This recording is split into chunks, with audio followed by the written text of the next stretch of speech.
მაშინ მოთაფეებმა ერთმანეთს უთხრეს: ნუ თუ ვინმე მოუტანა საჭმელი, უთხრა მათ იესომ.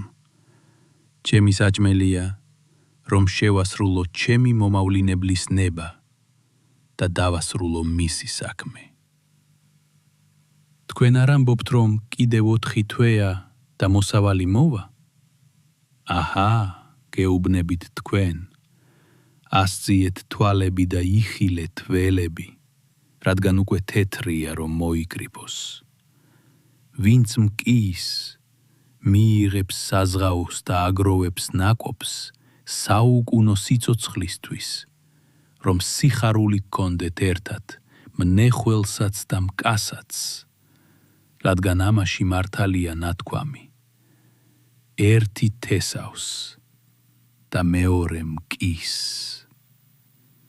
მე გამოგზავნეთ იმისთვის, რომ მოიკრიფოთ ის, რისთვისაც არ გიშრომიათ, სხვებმა იშრომეს და თქვენ მათ შრომაში შეიჭერით.